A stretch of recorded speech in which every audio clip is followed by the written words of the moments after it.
This is IQA courses Unit 1 at 2.3. 2.3 asks you to summarise the preparations that need to be made for IQA. And there's 4 areas that you'll need to cover in your assignment. These include information collection, communications, admin arrangements and resources.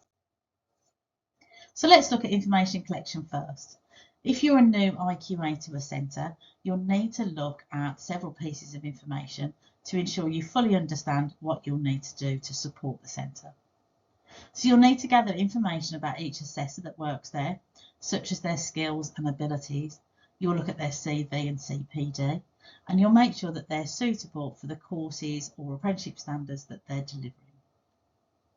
You'll need to look at the sampling plan for the centre and check what percentage needs to be sampled.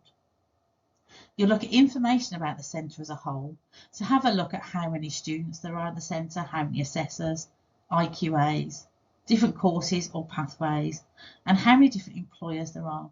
Have a look for any trends or any information that might be useful to you to help further support the quality of the centre.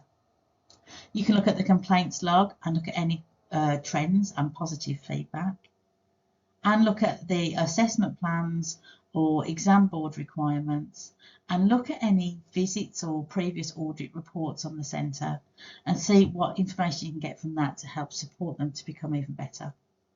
Many centres that deliver apprenticeships, for example, might also have what's called a SAR, a self-assessment report, and a QIP, which is a QIP, Quality Improvement Plan.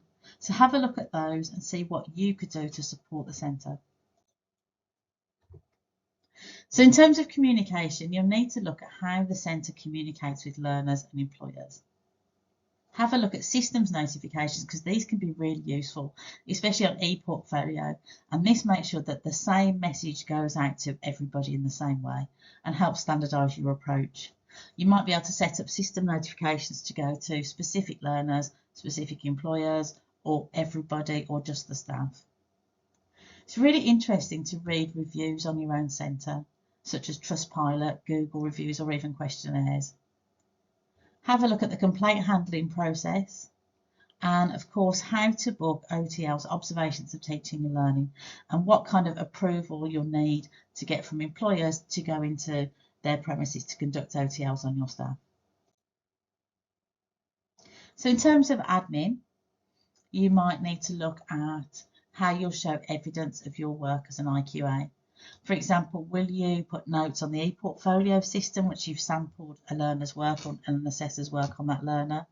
Will you complete an offline sampling report, or will it go over on email?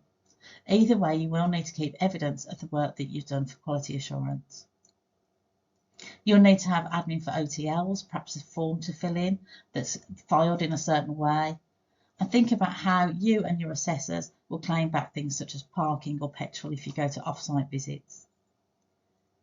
Think about what assessor records you'll need to complete and where they'll be kept as well. So is there a central file for admin? Do they use SharePoint, Dropbox, or an ePortfolio resource section? CPD will need to be evidenced, and this might need to go to the regulator.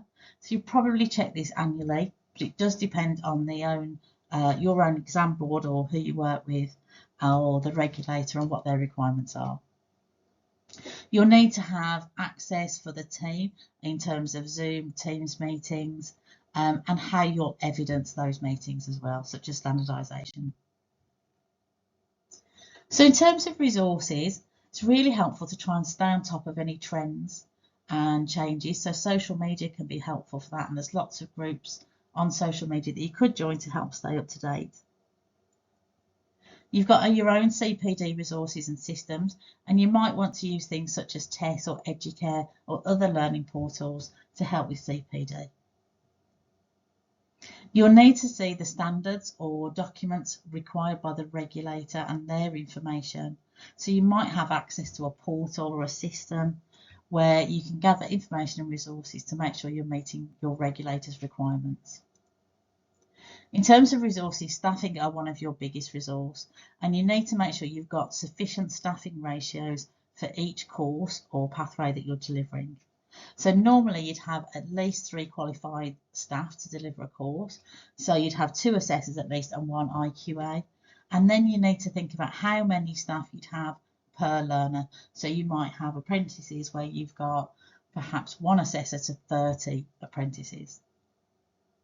You'll need contact details of all the staff, employers and learners, access to e-portfolio systems, and a really important one is the quality of resources that you have for your learners and that they're made available easily to assessors to help support their learners. You'll need details of safeguarding and a safeguarding lead and the policies and procedures, and you might want to look at reviewing those annually and make sure there's a record and version control to show you've updated policies. Of course, you'll need things like laptop stationery, Wi-Fi access for assessors even when they're on the road, and a claims process. You'll need access to systems such as Teams, Zoom, e-portfolios, and awarding body portals. Of course, as we talked about before, you're following the principles of CAMERA. So you're going to look to make sure that you cover all candidates, assessors, methods of assessment, evidence or elements, records and assessment sites. So you'll need to include that in all your considerations. And of course, facts. So for this, you'll need to summarise the preparations that need to be made for IQA. So have a think about how perhaps if you became an IQA in your centre, what kind of preparations you'd need to make to do that. Cover all 4 areas and of course use the Anne Gravel's book to help you. Good luck with your assessment.